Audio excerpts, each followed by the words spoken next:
السلام علیکم ناظرین، زه مواجد الله تاسو ګورئ زما فیسبوک او یوټیوب چینل. امید لرم چې خبرې او ژوند به مو ښه تېرېږي. دا وخت چې دا کومه ویډیو زه ریکارډ کوم، په دې وخت کې د عمران خان صاحب د ضمانت په حوالې سره سماعت په عدالت کې روان دی. په څو غنټو کې به د دې په حوالې سره فیصله وشي، یعنې دا سماعت به مخې ته راشي او د عمران خان صاحب په حوالې سره به یو لوی بریکینګ نیوز مخې ته راځي. دا به زه ستاسو مخې ته ږدم. خو د دې سره سره درته دا وایم چې د مریم نواز صاحبه په حوالې سره یو ویډیو په منظریام باندې راغله. یقینا د دې ویډیو نه خو زه ذاتي طور باندې خوشحاله نه یم. یقینا په داسې معزز معاشري چې کوم وي، په هغې کې داسې قسمه الفاظ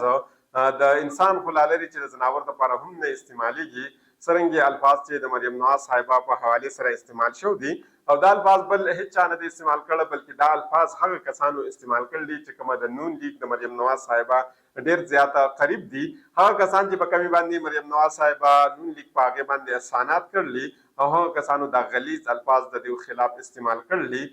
یقینا دا الفاظ خو په ویډیو کې څه چې د دې اورېدل هم چې کومه دی زه ګناه ګڼم، داسې الفاظ نه دي استعمال کول پکاره. د روټۍ یو دعوت شوی و چې دا دعوت د پرویز سنجیلا صاحب په ځای کې شوی و.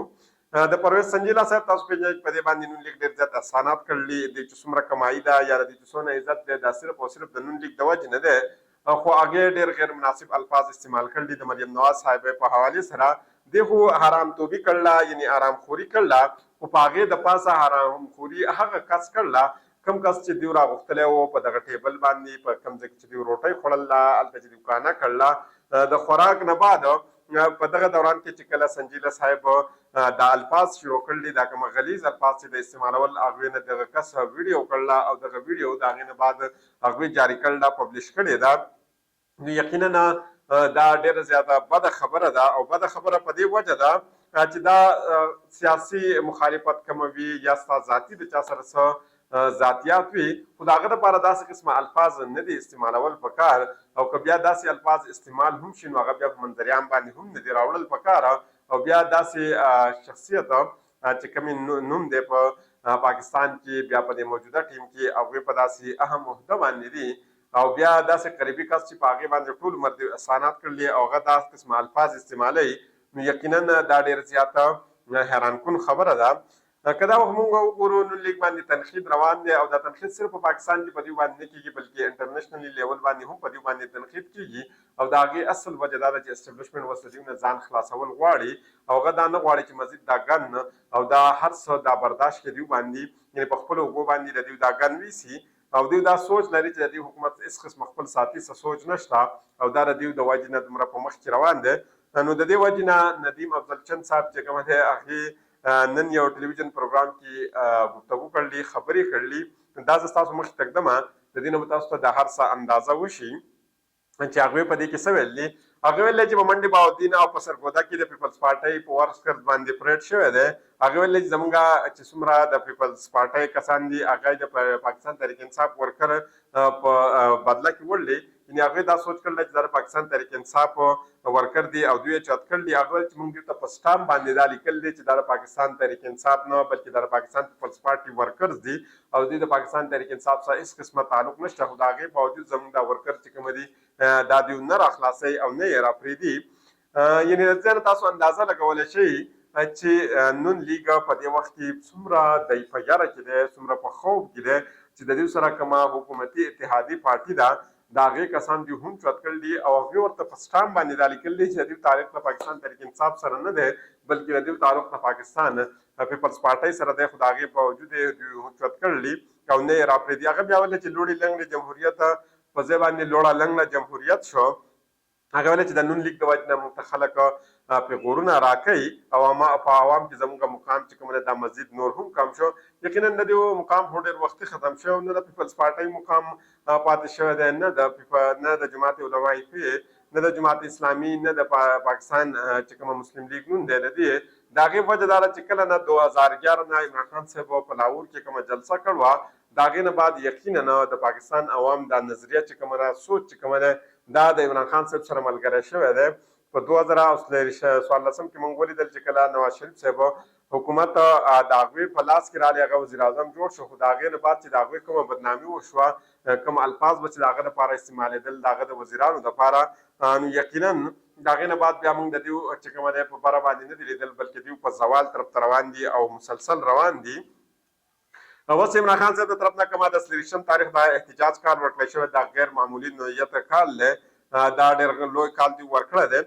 نصرت جاوید صاحب ډېر باخبر صحافي دی هغوی د دې په حوالې سره په یو خپل پروګرام کې ویل دي د هغه وینا دا وه چې په 23 نومبر ورځ چې کومه دا ډېره زیاته اهمه ده خو هغه ویل چې د 23 نومبر پورې په ورځ کې دا ګډوډ دي بلکې پرون د شپې پورې دا خبرې چلېدې چې پاکستان تحریک انصاف یوت وینګ چې کومه ده یعنې آی ایس اف چې کومه ده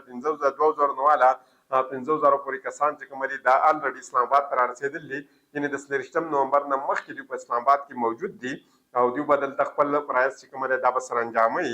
بیا هغې دارنګې پرون چې کومه دی علي خان صاحب هم دا ویلي چې د پنډۍ خلک به ستاسو دپاره دروازې چې کومه دي دا کولاوئ او تاسو د مخکې نه پنډۍ اسلام آباد ته راتلل شروع کوئ. هغې ویلي چې عمران خان صاحب دا غواړي چې اسټبلیشمنټ دی د هغې سره مذاکرات وکړي د نصرت جاوید صاحب ویل دي خو عمران خان صاحب دا اسټبلیشمنټ هم دا غواړي چې عمران خان صاحب سره ملاقات وشي خو د اسټبلیشمنټ د طرف نه په 3% په ذریعې باندې ملاقات کېږي او عمران خان صاحب داسې نه غواړي. عمران خان صاحب غواړي که چېرته زما سره اسټبلیشمنټ مذاکرات کول غواړي زما سره ملاقات کول غواړي نو ما ته دې ډایرکټ فون وکړي ما ته دې ډایرکټ کال وکړي نو د هغې نه بعد چې کومه د عمران خان صاحب سره مذاکرات کېدلی شي که چېرته داسې ونه شي نو د عمران خان صاحب سره مذاکرات نه کېږي. بیا مزید نصرت جاوید صاحب په خپل پروګرام کې وایي چې انصار عباسي صاحب خبر ورکړی و هغه خبر چې دی یقینا بالکل درست دی ځکه چې د پاکستان تحریک انصاف او د حکومت په منځ کې اعلی سطح باندې چې کومه د یو رابطه شو دا او هغې ویلې چې دا کومه اختیارسرایانې وې د حکومت د طرف نه د هغه شخصیت د هغه کس په حوالې سره کوم کس چې دا ملاقات کړی نو هغه یقینا هغه به محسن نقوي وي کوم کس چې د دې دواړو په منځ کې دا رابطه کړله. انصار عباسي صاحب لیکل دي د نیوز کې دا خبر هغې شایع کړی و هغه چې دا نوم چې کومه دا یې خفیه ساتلی و. مزید نصرت جاوید صاحب په د خپل پروګرام کې وایي چې اپیکس کمیټې اجلاس وشو په هغه اجلاس کې شهباز شریف صاحب چې کومه دی هغه په خپله